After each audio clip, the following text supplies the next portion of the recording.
चंदर ने घास का एक तिनका तोड़कर कहा, देखो सुधा, एक बात बताओ, अगर मैं तुम्हें कुछ कह देता हूँ और उसे तुम मुझी को वापस दे देती हो तो कोई बहुत ऊंची बात नहीं हुई। अगर मैंने तुम्हें सचमुच स्नेह या पवित्रता जो कुछ भी दिया है उसे तुम उन सभी के जीवन में ही क्यों नहीं प्रतिफल कर सकती हो जो तुम्हारे जीवन में आते हैं, चाहे वह पति क्यों न हो। तुम्हारे मन के अच्छे स्नाय भंडार के उपयोगी में इतनी कृपणता क्यों। मेरा सपना कुछ और ही है सुधा। आज तक तुम्हारी सांसों के अमृत ने ही मुझे यह सामर्थ्य दी है कि मैं अपने जीवन में कुछ कर सकूं, और मैं यह भी चाहता हूं कि मैं तुम्हें वह स्नेह दूं जो कभी घटे ही ना। जितना बांटो उतना बढ़े, और इतना मुझे विश्वास है कि यदि तुम स्नेह की एक बूंद दो तो मनुष्य क्या से क्या हो सकता है। अगर वही स्नेह रहेगा तो तुम्हारे पति को कोई भी असंतोष क्या हो सकता है। और फिर कैलाश तो इतना अच्छा लड़का है और उसका जीवन इतना ही ऊंचा है कि तुम उसकी जिंदगी में ऐसी लगोगी जैसी अंगूठी में हीरा। और जहाँ तक तुम्हारा अपना सवाल है, मैं तुमसे भीख मांगता हूँ कि अपना सब कुछ खोकर भी अगर कोई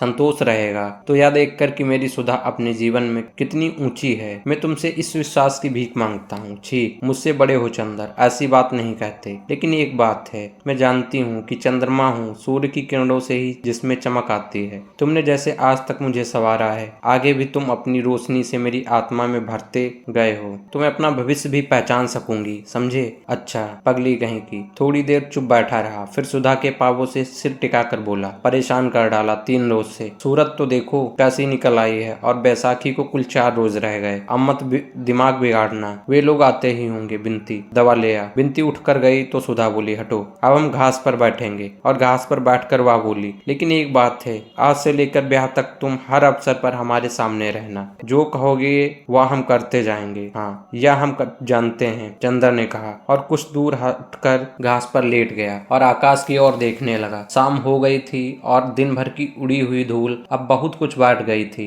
आकाश के बादल ठहरे हुए थे और उन पर अरुणाई झलक रही थी। एक दुरुंदी पतंग बहुत ऊंचे पर उड़ रही थी। चंदर का मन भारी था। हालांकि जो तूफान परसों उठा था वह अब खत्म हो गया था, लेकिन चंदर का मन अभी मरा मरा सा था। वह चुपचाप लेटा रहा। बिनती दवा और पानी ले आई। दवा पीकर सुधा बोली, क्यों चुप क्यों हो चंदर, कोई बात नहीं। फिर बोलते क्यों नहीं? देखा बिनती, अभी अभी क्या कह रहे थे, और अब इन्हें देखो। सुधा बोली, हम अभी बताते हैं इन्हें। बिनती बोली और गिलास में थोड़ा सा पानी लेकर चंदर के ऊपर फेंक दिया। चंदर चौंक कर उठ बैठा और बिगड़ कर बोला, यह क्या बदतमीजी है, अपनी दीदी को यह सब दुलार दिखाया करो। तो क्यों पड़े थे ऐसे? बात करेंगे ऋषि मुनियों जैसे और उदास रहेंगे बच्चों की तरह। वारे चंदर बाबू, बिनती ने हंसकर कहा, दीदी ठीक किया ना मैंने? बिल्कुल ठीक, ऐसे ही इनका दिमाग ठीक होगा। इतने में डॉक्टर शुक्ला आए और कुर्सी पर बैठ गए। सुधा के माथे पर हाथ रखकर देखा, अब तो तू ठीक है। हाँ पापा। बिनती, कल तुम्हारी माताजी आ रही, अब बैसाखी की तैयारी करनी है। सुधा के जेठ आ रहे हैं और सास। सुधा चुपचाप उठकर चली गई। चंदर, बिनती और डॉक्टर साहब बैठे उस दिन का बहुत सा कार्यक्रम बनाते रहे। चंदर को सबसे बड़ा संतोष था कि सुधा ठीक हो गई। बैसाख पूनों के एक दिन पहले ही बिनती ने घर को इतना साफ कर डाला था, घर चमक उठा था। यह बात तो दूसरी है कि स्टडी रूम की सफाई में बिनती ने चंदर के बहुत से कागज बुहार कर फेंक दिए थे, और आंगन धोते वक्त उसने चंदर के कपड़ों को छींटों से तर कर दिया था। उसके बदले में चंदर ने बिनती को डांटा था, और सुधा देख देख कर हंस रही थी और कह रही थी, तुम क्यों चिढ़ रहे हो? तुमने देखने थोड़े ही आ रही है हमारी सास। बैसाखी पूनों की सुबह डॉक्टर साहब और बुआ जी गाड़ी लेकर उनको लिवा लाने गए थे। चंदर बाहर बरामदे में बैठा अखबार पढ़ रहा था और सुधा अंदर कमरे में बैठी थी। अब 2 दिन उसे बहुत दब ढककर रहना था। वह बाहर नहीं घूम सकती थी, क्योंकि जाने कैसे और कब उसकी सास आ जाए और देख ले। बुआ उसे समझ गई थी और उसने एक गंभीर आज्ञाकारी लड़की की तरह मान लिया था और अपने कमरे में चुपचाप बैठी थी। बिनती कढ़ी के लिए बेसन फेंट रही थी और महाराजिन ने रसोई में दूध चढ़ा रखा था। सुधा चुपके से आई, किवाड़ की आड़ से देखा कि पापा और बुआ की मोटर तो नहीं आ रही। जब देखा कि कोई नहीं है तो आकर चुपके से खड़ी हो गई और पीछे से चंदर के हाथ से अखबार ले लिया। चंदर ने पीछे देखा तो सुधा एक बच्चे की तरह मुस्कुरा दिया और बोली, क्यों चंदर, हम ठीक है ना? ऐसे ही रहे ना? देखा, तुम्हारा कहना मानते हम ना? हाँ सुधी, तब तो हम तुमको इतना दुलार करते हैं। लेकिन चंदर, एक बार जरा आज रो लेने दो, फिर उसके सामने नहीं रो सकेंगे। और सुधा का गला रुंध गया और आंख छलछलाई। छी सुधा, चंदर ने कहा। अच्छा नहीं नहीं, और झटके से सुधा ने आंसू पोंछ लिए। इतने में गेट पर किसी की कार का भोंपू सुनाई पड़ा और सुधा भागी। अरे, या तो पम्मी की कार है, चंदर बोला। सुधा रुक गई। पम्मी ने पोर्टिको में कार आकर रोकी। हेलो मेरे जुड़वा मित्र, क्या हाल है तुम लोगों का? और हाथ मिलाकर बेतकल्लुफी से कुर्सी खींचकर बैठ गई। इन्हें अंदर ले चलो चंदर, वरना अभी वे लोग आते ही होंगे। सुधा बोली। नहीं, मुझे बहुत जल्दी है, आज शाम को बाहर जा रही हूँ। बर्टी अब मसूरी चला गया है, वहाँ से मुझे भी बुलाया है। उसके हाथ में कहीं शिकार में चोट लग गई है। मैं तो आज जा रही हूँ। सुधा बोली। हमें ले चलिएगा। चलिए कपूर, तुम भी चलो। जुलाई में लौट आना, पम्मी ने कहा। जब अगले साल हम लोगों की मित्रता की वर्षगांठ होगी तो मैं चलूंगा, चंदर ने कहा। अच्छा विदा, पम्मी बोली। चंदर और सुधा ने हाथ जोड़े तो पम्मी ने आगे बढ़कर सुधा का हाथ हथेलियों में उठाकर उसकी पलकें चूम ली और बोली, मुझे तुम्हारी पलकें बहुत अच्छी लगती हैं। अरे इनमें आंसुओं का स्वाद है। अभी रोई थी क्या? सुधा झेंप गई। चंदर के कंधे पर हाथ रखकर पम्मी ने कहा, कपूर तुम खत जरूर लिखते रहना, चलते तो बड़ा अच्छा रहता। अच्छा, आप दोनों मित्रों का समय अच्छी तरह बीते और पम्मी चल दी। थोड़ी देर में डॉक्टर साहब की कार आई। सुधा ने अपने कमरे के दरवाजा बंद कर लिया। बिन्ती ने सिर पर पल्ला ढक लिया और चंदर दौड़कर बाहर गया। डॉक्टर साहब के साथ जो सज्जन उतरे वे ठिगने से, गोरे से, गोल चेहरे के कुली सज्जन थे और खद्दर का कुर्ता और धोती पहने थे। हाथ में एक छोटा सा सफरी बैग था। चंदर ने लेने को हाथ बढ़ाया तो हंसकर बोले, नहीं जी, क्या इतना सा बैग ले चलने में मेरा हाथ थक जाएगा? आप लोग तो खातिर करके मुझे महत्वपूर्ण बना देंगे। सब लोग स्टडी रूम में गए। वहीं डॉक्टर शुक्ला ने उनका परिचय कराया। यह हमारे शिष्य और लड़के, प्रांत के होनहार अर्थशास्त्री चंद्र कुमार कपूर, और आप शाहजहांपुर के प्रसिद्ध कांग्रेसी कार्यकर्ता और म्यूनिसिपल कमिश्नर श्री शंकर लाल मिश्र। अब तो नहाए लेप शंकरी, फिर चाय ठंडाए जाइए, बुआ ने आकर कहा। आज बुआ जी ने बहुत दिनों पहले की बूटीदार साड़ी पहन रखी थी और शायद वह खुश थी क्योंकि बिन्ती को डांट नहीं रही थी। नहीं, मैं तो वेटिंग रूम में नहा चुका, चाय में पीता नहीं, खाना ही तैयार कराइए। और घड़ी देखकर शंकर बाबू बोले, मुझे जरा स्वराज्य भवन जाना है और 2 बजे की गाड़ी से वापस चले जाना है और शायद उधर से ही चला जाऊंगा। उन्होंने बहुत मीठे स्वर में मुस्कुराते हुए कहा, यह तो अच्छा नहीं लगता कि आप आए और कुछ रुके भी नहीं। डॉक्टर शुक्ला बोले, हाँ मैं खुद रुकना चाहता था, लेकिन मांझी की तबीयत ठीक नहीं है। कैलाश भी कानपुर गया हुआ है, मुझे जल्दी जाना चाहिए। बिन्ती ने थाली लाकर रखी। चंदन ने आश्चर्य से डॉक्टर साहब की ओर देखा। वे हंसकर बोले, भाई यह लोग हमारी तरह छूत पाक नहीं मनाते। शंकर तुम्हारे संप्रदाय के हैं, यही कच्चा खाना खा लेंगे। इन्हें ब्राह्मण कहत के हैं, ये तो किरिस्तान है, हमरो धर्म बिगड़िया ही आय के। बुआ जी बोली, बुआ जी ने ही यह शादी तय कराई थी। लड़का बताया था और दूर के रिश्ते से वे कैलाश और शंकर की भाभी लगती थी। शंकर बाबू ने हाथ धोए और कुर्सी खींचकर बैठ गए। चंदर की ओर देखकर बोले, आइए होनहार डॉक्टर साहब, आप तो मेरे साथ खा सकते हैं। नहीं, आप खाइए, चंदर ने तकल्लुफ करते हुए कहा। अजी वाह, मैं ब्राह्मण हूँ शुद्ध, मेरे साथ खाकर आपको जल्दी मोक्ष मिल जाएगा। कहीं हाथ में तरकारी लगी रह गई तो आपके लिए स्वर्ग का फाटक फौरन खुल जाएगा। खाओ। 2 कोर खाने के बाद शंकर बाबू ने बुआ जी से कहा, यही बहू है जो लड़की थाली रख कर गई थी? अरे राम कहो, वो तो हमार छोरी है बिन्ती, पहचानियत ने? पिछले साल तो मुन्ने के ब्याह में देखे होगे, बुआ जी बोली। शंकर बाबू कैलाश से काफी बड़े थे, लेकिन देखने में बहुत बड़े नहीं लगते थे। खाते पीते बोले, डॉक्टर साहब लड़की से कहिए रोटी दे जाए, मैं इसी तरह देख लूंगा और ज्यादा तड़क भड़क की कोई जरूरत नहीं। डॉक्टर साहब ने बुआ जी को इशारा किया और वे उठकर चली गईं। थोड़ी देर में सुधा आई, सादी सफेद धोती पहने, हाथ में रोटी लिए दरवाजे पर आकर हिचकी, फिर आकर चंदर से बोली, रोटी लोगे? और बिना चंदर की आवाज सुने रोटी चंदर के आगे रख दी और बोली, और क्या चाहिए? मुझे कड़ी चाहिए, शंकर बाबू ने कहा। सुधा गई और कड़ी ले आई, शंकर बाबू के सामने रख दी। शंकर बाबू ने आंखें उठाकर सुधा की ओर देखा। सुधा ने निगाह नीची कर ली और चली गई। बहुत अच्छी लड़की है, शंकर बाबू ने कहा। इतनी पढ़ी लिखी लड़की में इतनी लाज शर्म नहीं मिलती। सचमुच जैसे आपकी एक ही लड़की थी, आपने उसे खूब बनाया है। कैलाश के बिल्कुल योग्य लड़की है। यह तो कहिए डॉक्टर साहब की निष्ठा प्रबल होती है, वरना हमारा कहाँ सौभाग्य था। जब से मेरी पत्नी मरी तभी से माताजी कैलाश के विवाह की जिद कर रही हैं। कैलाश अंतरजातीय विवाह करना चाहता था, लेकिन हमें तो अपनी जात में ही इतना अच्छा संबंध मिल गया। तो तोहरे अभिन कौन बेस है गई, तो काहे नाही बहुरिया ले आउत। सुधी के अकेल मन न लगी, बुआ जी बोली। शंकर बाबू कुछ नहीं बोले। खाना खाकर उन्होंने हाथ धोए और घड़ी देखी। अब थोड़ा सो बोलूं या जाने दीजिए, आइए बातें करें हम और आप, उन्होंने चंदर से कहा। 1 बजे तक चंदर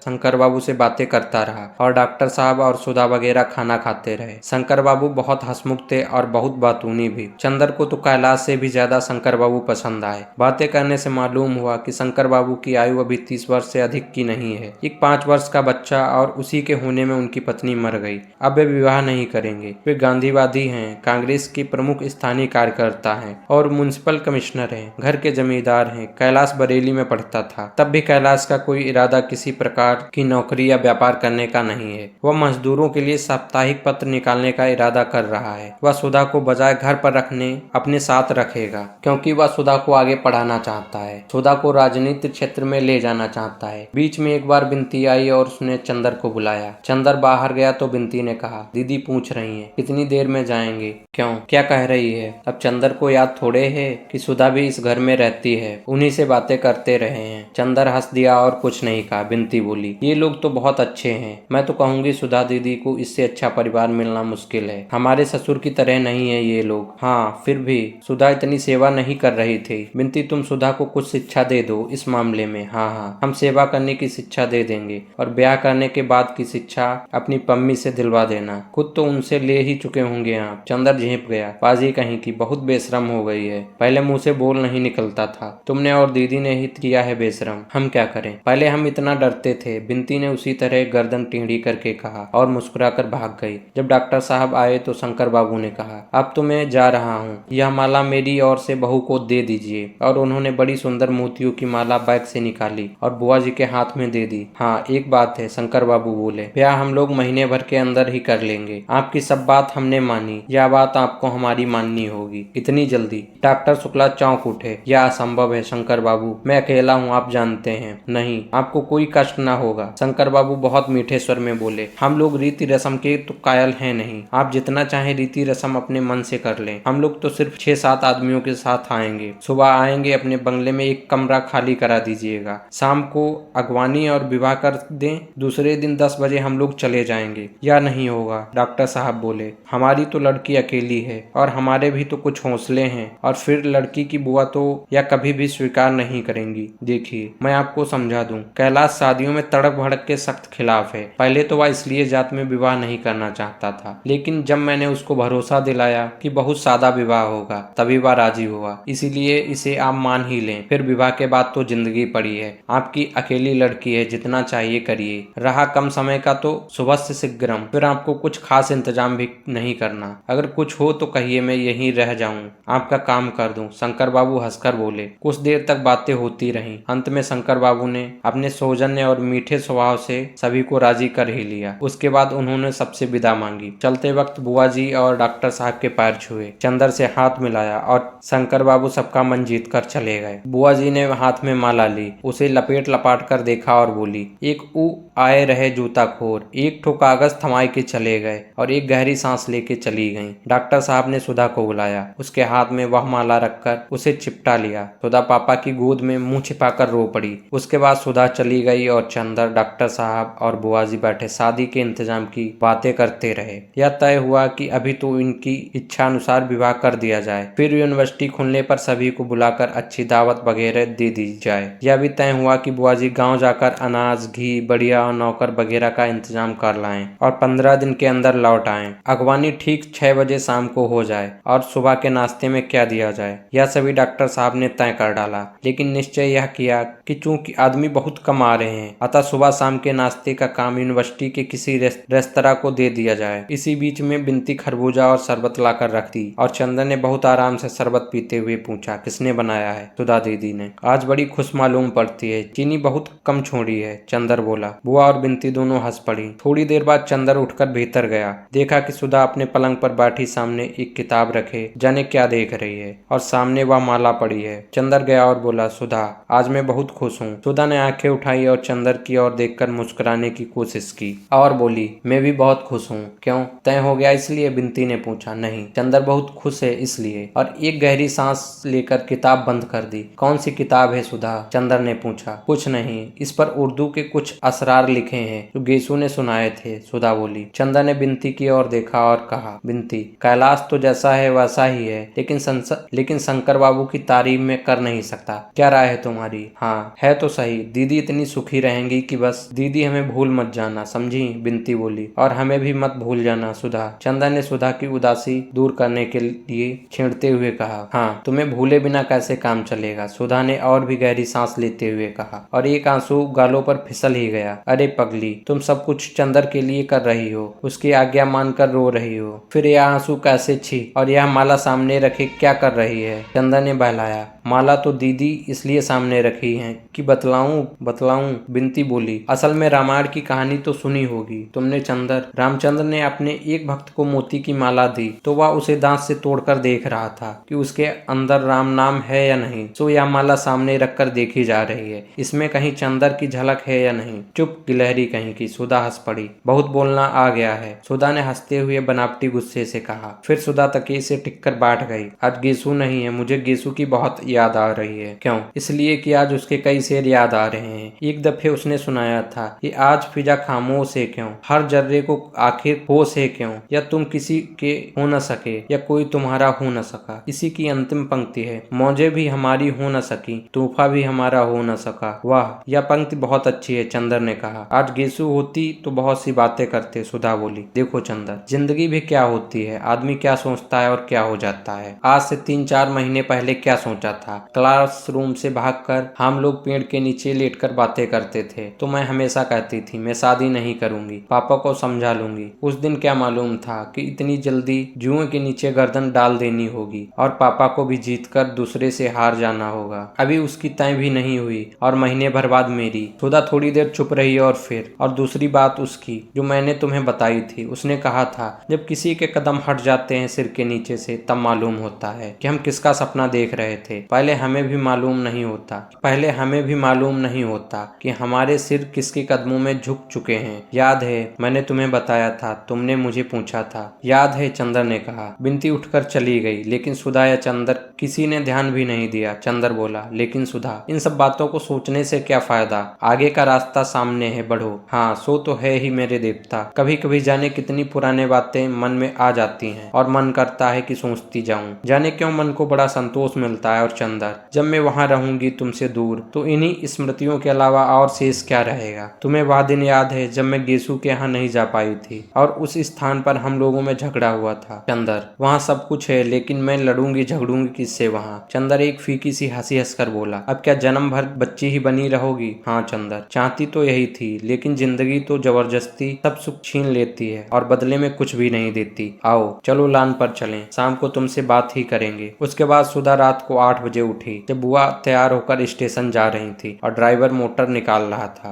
और उदास टिमटिमाते हुए सितारों ने देखा कि चंदर और सुधा दोनों की आंखों में आंसुओं की अवशेष नमी झिलमिला रही थी। उठते हुए सुधा ने क्षण भर चंदर की ओर देखा। चंदर ने सिर झुका लिया और बहुत उदास आवाज में कहा, चलो सुधा, बहुत देर कर दी हम लोगों ने। 15 दिन बाद बुआ आई तो उन्होंने घर की शक्ल ही बदल दी। दरवाजे पर और बरसाती में हल्दी के हाथों की छाप लग गई। कमरों का भी सामान हटाकर दरिया बिछा दी गई और सबसे अंदर वाले कमरे में सुधा का सामान रख दिया गया। स्टडी रूम की सभी किताबें समेट गई थीं और वहां एक बड़ी सी मशीन लाकर रख दी गई जिस पर बैठकर बिंती सिलाई करती थी। उसी को कपड़े और गहनों का भंडार घर बनाया गया और उसकी चाबी बिंती या बुआ के पास रहती थी। गांव से एक महाराजिन, एक कहारिन और 2 मजदूर आए थे। वे सभी गैरेज में सोते थे और दिन भर काम करते थे और पानी पीने को मांगते रहते थे। सभी कुर्सियां और सोफा सेट निकलवा कर साइबान में लगवा दिए गए थे। रसोई के पार वाली कोठरी में कुल्हड़, पत्ते, प्याले वगैरह रखे थे और पूजा वाले कमरे में शक्कर, घी, तरकारी और अनाज था। मिठाइयाँ कहाँ रखी जाएं, इस पर बुआ जी, महाराजिन और बिंती में घंटा भर बहस हुई। लेकिन जब बुआ जी ने बिंती से कहा, आपन लड़के बच्चे का ब्याह कियो तो कतरनी अस जवान चलाए लियो, अब हिन काम कर लो, काहे टांग अड़ावत करत हो, तो बिंती चुप हो गई और अंत में बुआ जी की राय सर्वोपरि मानी गई। बुआ जी की जवान जितनी तेज थी, हाथ भी उतने ही तेज थे। 4 बोरा गेहूं उन्होंने साफ करके कोठरियों में भरवा दिए। कम से कम 5 तरह की दालें आई थी। बेसन पिसवाया, दाल दरवाई, पापड़ बनवाए, मैदा छनवाया, सूजी दरवाई, बड़ी मुंगोरी डलवाई, चावल की कचौरियां बनवाई और सबको अलग अलग गठरी में बांध कर रख दिया। रात को अक्सर बुआ जी, महाराजिन तथा गांव के माहरिन ढोलक लेकर बैठ जाती और गीत गाती। बिंती उनमें शामिल भी होती। सच पूछो तो सुधा के ब्याह का जितना उत्साह बुआ को नहीं था उतना बिंती बिंती को था। वह सुबह से उठकर झाड़ू लेकर सारा घर बुहार डालती थी। इसके बाद नहाकर तरकारी काटती, उसके बाद फिर चाय चढ़ाती। डॉक्टर साहब, चंदर, सुधा सभी को चाय देती। बैठकर चंदर अगर कुछ हिसाब लिखता होता तो हिसाब लिखती, फिर अपनी मशीन पर बैठ जाती और 12 बजे तक सिलाई करती रहती। फिर दोपहर को चावल और दाल बीनती, शाम को खरबूजे काटती, शरबत बनाती और रात भर जाग जाग कर गाती या दीदी को हंसाने की कोशिश करती। एक दिन सुधा ने कहा, मेरे ब्याह में तो इतनी खुश है, अपने ब्याह में क्या करेगी? तो बिंती ने जवाब दिया, अपने ब्याह में तो खुद बैंड बजाऊंगी, वर्दी पहनकर। घर चमक उठा था जैसे रेशम,